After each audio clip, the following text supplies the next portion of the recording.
નમસ્તે વિદ્યાર્થી મિત્રો, આપ સૌ વિદ્યાર્થીઓનું આપણી આ યુટ્યુબ ચેનલમાં હાર્દિક સ્વાગત કરું છું. સૌ વિદ્યાર્થી મિત્રો, ધોરણ 9 આપણે હિન્દી વિષયમાં 9મું યુનિટ નિર્ભય બનો એના વિશે આપણે અભ્યાસ કાલે કરતા હતા. આજના આ લેક્ચરમાં વિદ્યાર્થી મિત્રો આપણે જે આગળનું જે યુનિટ બાકી રાખેલું છે તેના વિશે આપણે અભ્યાસ કરવો છે. સૌપ્રથમ વિદ્યાર્થી મિત્રો, કાલે આપણે અહીંયા પહોંચેલા એના પહેલાંનો જે એક નાનો પેરેગ્રાફ છે એને ફરી એકવાર રિપીટ કરી લઈએ. જોઈએ બધા વિદ્યાર્થી મિત્રો સારી રીતે સમજૂતી મેળવે તેવી આશા રાખું છું. इब्राहिम ने पूछा लेकिन सरकारी अफसरों तो गाली देने का हर्ज है. हर्जનો મતલબ થશે નુકસાન, કે સરકારી કર્મચારીઓને ગાળ્યું દેવામાં નુકસાન શું? ઇબ્રાહિમ ને એવું પૂછે છે. તુમારા મુંહ ખરાબ હોગા ઉનકા કુછ ભી નહીં બિગડેગા. અને ત્યાર પછી પ્રિયોદા કહે છે કે તારું મોઢું જે છે ને, તારું મુખ એ ખરાબ થશે, તારા મોઢામાં અપશબ્દ આવશે, પરંતુ તે સરકારી કર્મચારીને કાંઈ ફેરફાર પડશે નહીં. મગર વે જો ગાલી દેતે હૈ, પરંતુ એ તો ગાળો બોલે છે. વે હી ક્યો બહુત લોગ ગાલિયા બકતે હૈ. એ શું, ઘણા બધા લોકો ગાળો બોલે છે. ત્યાર પછી આપણે જે કાલે અભ્યાસ આગળથી બાકી હતો તેના વિશે અભ્યાસ કરીએ. તો જેમાં વિદ્યાર્થી મિત્રો, નહીં પ્રિયોદા આપ ઇબ્રાહિમ કો નહીં સમझ सकेंगे, वह महीन बात देरी से बूझता है. નહીં પ્રિયોદા, તમે ઇબ્રાહિમને આ વાત જે છે એ સારી રીતે નહીં સમજાવી શકો. લખ્યું છે કે ઇબ્રાહિમ કો નહીં સમજા सकेगा. मैं समझा देता हूँ. देखो इब्राहिम, यही क्लब का मेंबर रहना है तो इसके रूल्स को मानना पड़ेगा. હું સમજાવી દઉં છું કે જો ઇબ્રાહિમ, તારે આપણી આ ક્લબનો એક મેમ્બર એટલે કે તારે આ ક્લબનો સભ્ય બનવું હશે તો તારે છે એ અમુક નીતિ નિયમોનું, રૂલ્સનું તારે છે એ પાલન કરવું પડશે. नियम है कि कोई सदस्य आपसे आपस में बातचीत के सिलसिले में भी कोई खराब शब्द नहीं बोलेगा. નિયમ એ છે કે કોઈ પણ વ્યક્તિ વાતચીત, આપણા સભ્યો જ અંદરો અંદર વાતચીત કરતા હશે તો એના વિશે આપણે એક પણ શબ્દ ખરાબ બોલવાનો નથી.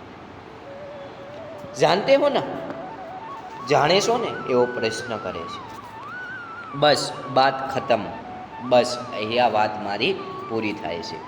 સહુ આઈન ધર્મશાલા કે પાસ આકર સભીને એક દૂસરે સે વિદાય લી. બધા પાછા ધર્મશાળાની પાસે આવીને વિદાય લે છે. कालू ने कहा मोना तू रास्ते में डरेगा, मैं जानता हूँ, चल मैं पहुँचा. કાલુને કીધું કે તું રસ્તામાં તને બીક લાગશે, ચાલ હું તને છે એ તારા ઘર સુધી પહોંચાડી દઉં. આગળ જોઈએ.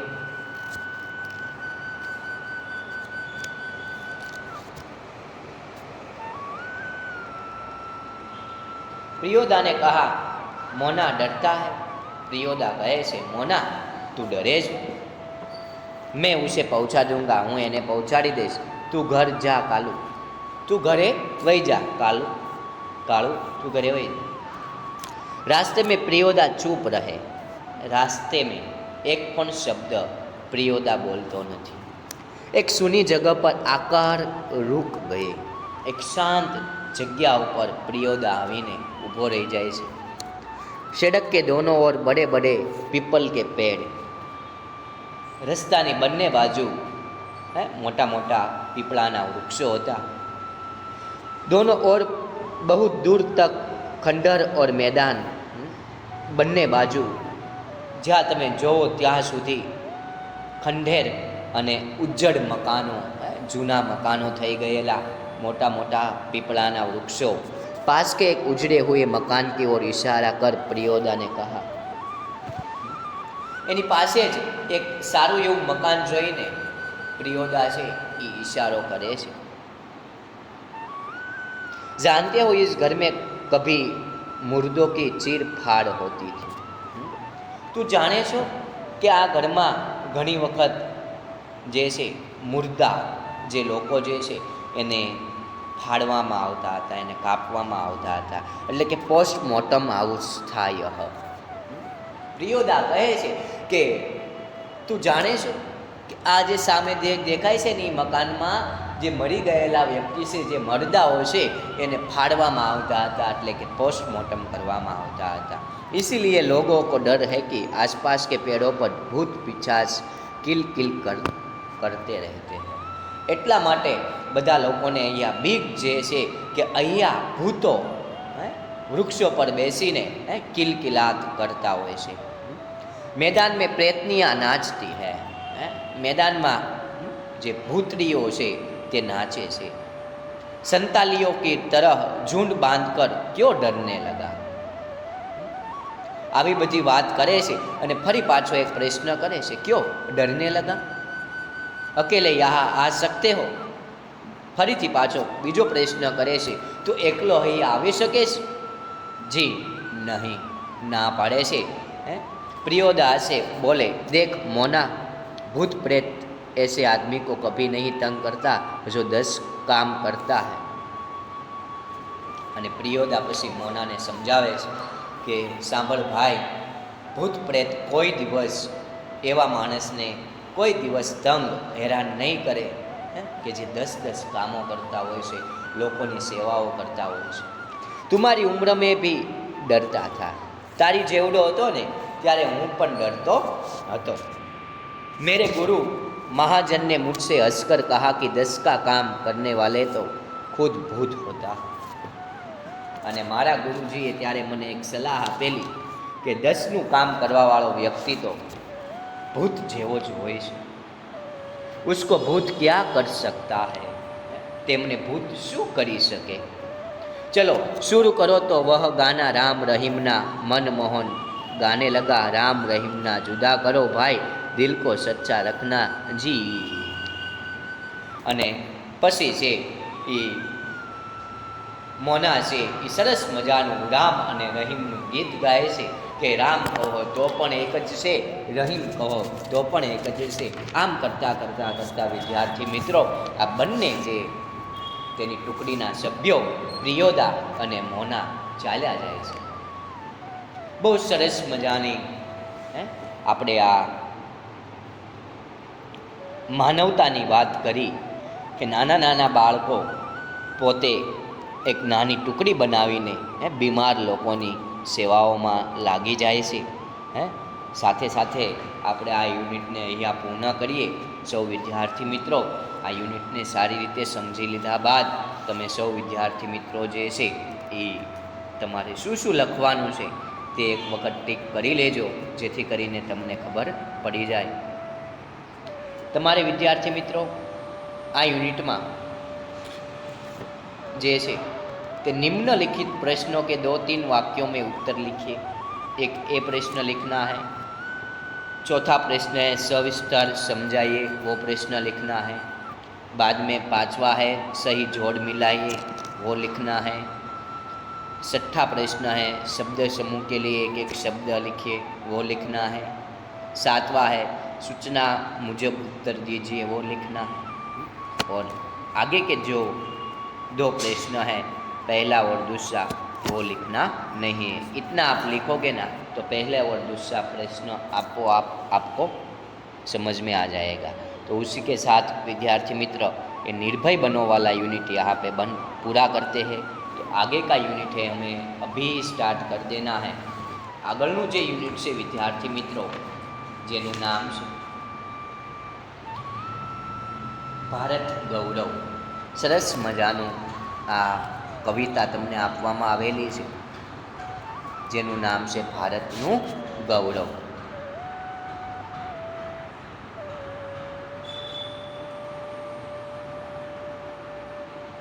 જોઈએ વિદ્યાર્થી મિત્રો આપણે આ સરસ મજાના ભારત ગૌરવ વિશે હે મસ્ત મજાની વાત કરવામાં આવેલી છે, જેનું કવિનું નામ છે મૈથિલી શરણ गुप्त। जन्म सन 1886 में और निधन सन 1966 में उसका निधन हुआ था। इस काव्य में कौन कौन सी बात करने वाले हैं, क्या समझना है, उसके बारे में हम थोड़ा बहुत समझ लेते हैं। बाद में हम ये काव्य जो है वो स्टार्ट करते हैं। प्रस्तुत काव्य भारतीय से लिया गया है, जिससे 3 खंड में देश का अतीत, वर्तमान और भविष्य चित्रित है। आ काव्य शामांथी लेवामां आवेलुं छे एवो प्रश्न पूछवामां आवे विद्यार्थी मित्रों, तो कि भारत भारतीमांथी आ काव्य लीधेलुं छे। भारत गौरव एमां 3 विभागोनो समावेश, 3 खंडनो समावेश करवामां आवेलो छे कि आपणा भारत देशनुं जे वर्तमान, भविष्य अने अतीत विषे आपणे आमां 3 खंड विषे आपणे सरस मजानी समजूती मेळववानी छे। त्यार पछी जे समझूती आपवामां आवेली छे, आगळ ध्यान, गुप्त जी ने भारत के अतीत का गौरवशाली चित्र प्रस्तुत किया। गुप्त जी एटले के कवि ने आ काव्यमां भारत जे गौरवशाળી આપણું ભારત છે એના વિશે તમને સમજૂતી આપવામાં આવેલી છે। और इन्हीं विशेषताओं के आधार पर उसे विश्व के सिरमौर पद पर प्रतिष्ठापित किया है। इस काव्य में कवि ने भारतीय सभ्यता और संस्कृति का गौरव गाना किया है। इस साथ साथ आयो के महान जीवन आदर्शों का भी चित्रण किया है। सरस मजाना आ काव्यमां आपણા भारत देश विशेनी संस्कृति અને सभ्यता विશે આપણે આમાં વાત કરવા જઈ રહ્યા છીએ। સરસ મજાના આ કાવ્યની અત્યારે આપણે શરૂઆત કરીએ તો તમામ વિદ્યાર્થીઓનું જે જ્યાં ધ્યાન છે એ કાવ્યમાં હોવું જોઈએ। આપણે અલગ અલગ 4 વિભાગમાં આ કાવ્ય વહેંચવામાં આવેલું છે। જે પહેલો વિભાગ છે ભૂલોકથી લઈને ભારતવર્ષ है। ત્યાર પછીનો જે વિભાગ છે આ વૃદ્ધ भारतवर्ष से लेकर पहले यही विस्तार है ત્યાં સુધી। પછીનો જે છે તે यह पुण्य भूमि प्रसिद्ध है, वहाँ से लेकर कुछ है खड़े वहाँ तक बाद में है। वे आर्य ही है जो कभी अपने वहाँ से लेकर बैठ सकते थे कभी।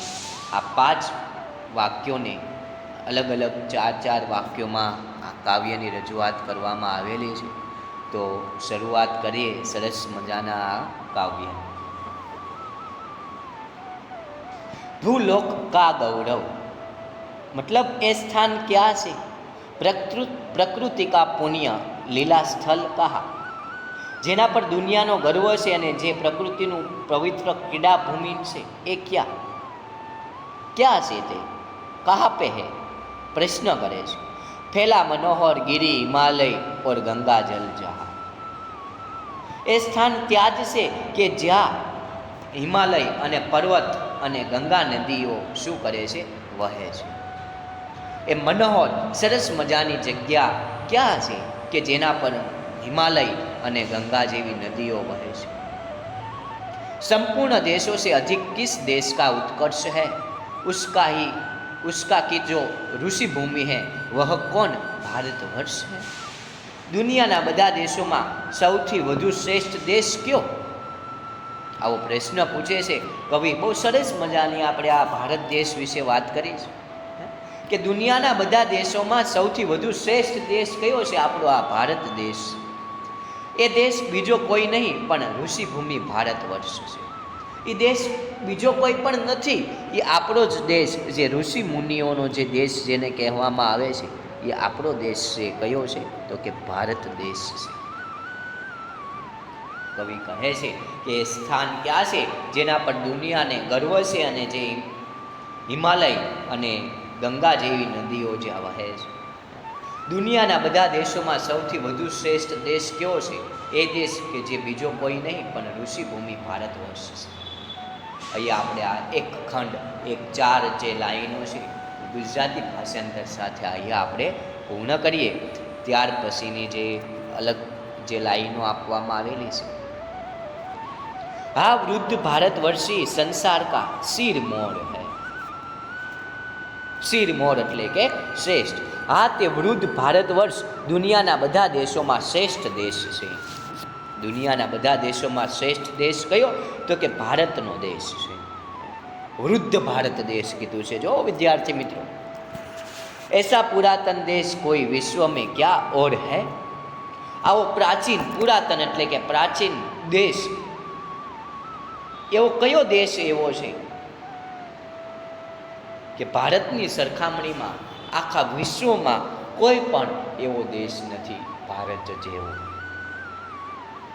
भगवान की भवभूतियों का यह प्रथम भंडार है. ભગવાને દુનિયામાં વૈભવના જે સૌથી પહેલા સાધનો બનાવ્યા છે તેમનો આ શું છે? તો કે ભંડાર છે. નો મતલબ કે ભગવાન કી ભવભૂતિઓ કા યહ પ્રથમ ભંડાર है.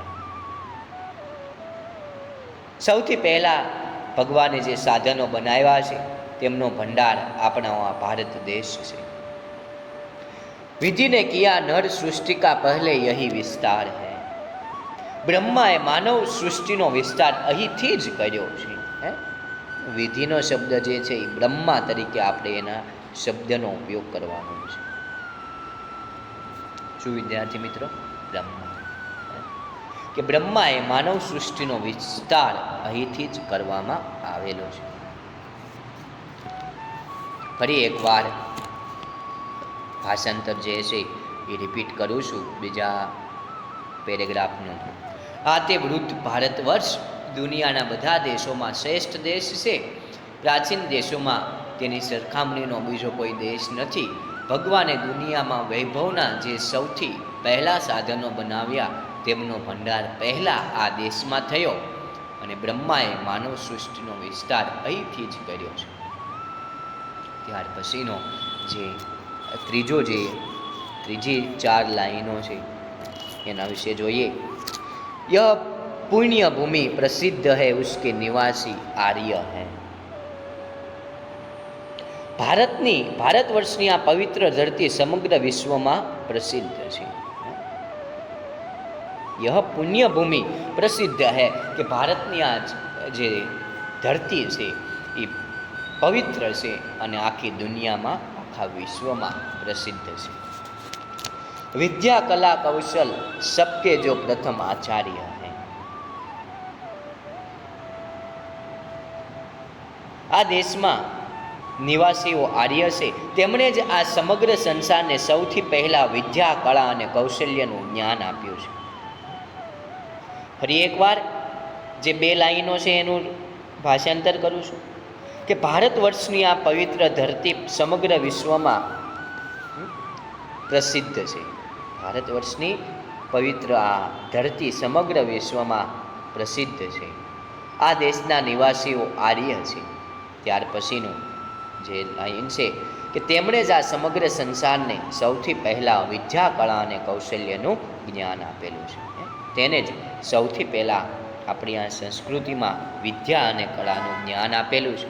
પછીની જે 2 લાઈન જે છે, संतान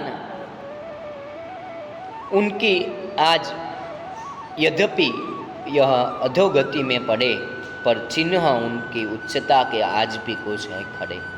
जो कि તે આર્યોના સંતાન આજે ખરાબ હાલતમાં છે છતાં તેમના મહાન ચરિત્રોમાં નિશાન આજે પણ હયાત છે. આર્યવ્રત પહેલાં આપણા ભારત દેશનું નામ હતું આર્યાવ્રત હતું. વિદ્યાર્થી મિત્રો, રામાયણ તમે જોઈએ છે તો એમાં આવે છે. પછીની જે લાઈનો છે એના વિશે અભ્યાસ કરીએ. वे आर्य ही थे जो कभी अपने लिए जीते न थे, वे स्वार्थ रत हो मोह की मदिरा कभी पीता न थे. એ જ એ ભારત દેશ જે છે એ કોઈ દિવસ પોતાના જીવનને, પોતાનું જીવન ક્યારેય સમજતો નથી. તે પોતાના જીવનને બીજાને સમર્પિત કરવાની ભાવના દર્શાવે છે, બીજાને મદદ કરવાની ભાવના દર્શાવે છે. તેમને કદી પોતાના લાભનો મોહ નથી. તેમને ક્યારેય પોતાના લાભ થશે એવો સ્વાર્થ નથી એના મનમાં, અને લોકોની સેવા કરે છે. એ આપણો આ ભારત દેશમાં રહેતા લોકો છે. संसार के उपकार हित सब जन्म लेते थे, सभी निज श्रेष्ठ होकर किस तरह वे बैठ सकते थे कभी। તેઓ સંસારનો ઉપકાર કરવા માટે જ જન્મ લેતા હતા, તેથી તેઓ ક્યારેય નિષ્ક્રિય થઈને બેઠા રહેતા નથી।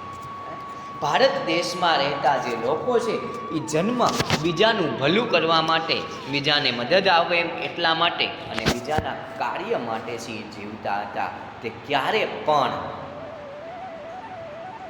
તે નિષ્ક્રિય થઈને, નિશ્ચેષ્ટનો મતલબ નિષ્ક્રિય થઈને ક્યારે પણ તે બેસી રહેતા નથી। આ સાથે સરસ મજાના આપણે આ ભારત વર્ષ જે છે એ ભારત ગૌરવની જે આપણે વાત છે એને અહીંયા પૂર્ણ કરીએ। તમારે આ સ્વાધ્યાયમાં જે છે તે પહેલો એક પ્રશ્ન જે છે નિમ્નલિખિત પ્રશ્ન કે 1-2 વાક્ય में उत्तर लिखिए એ નથી લખવાનો, બાકીનો બીજો, ત્રીજો અને પછીનો જે છે અલગ અલગ તમને આપવામાં આવેલા જોડકાઓ ચોથો, આ એટલા પાંચમો, છઠ્ઠો અને સાતમો તમારે ફક્ત અને ફક્ત આ પહેલો જે પ્રશ્ન છે એને નથી લખવાનો, બાકી આ સ્વાધ્યાય સૌ વિદ્યાર્થીઓ સારી રીતે પૂર્ણ કરશે। આ સાથે આપણે આ સરસ મજાના ભારત ગૌરવ જે કાવ્ય છે એના વિશે આપણે સમજી લીધા બાદ આ કાવ્યને અહીંયા આપણે પૂર્ણ કરીએ। આગળના એક સરસ મજાના યુનિટની શરૂઆત આપણે આગળના લેક્ચરમાં કરીશું, જેનું નામ છે એક યાત્રા યહ ભી, એક કહાની સરસ મજાની આ એક વાર્તા છે જેની સમજૂતી આપણે પછી મેળવશું।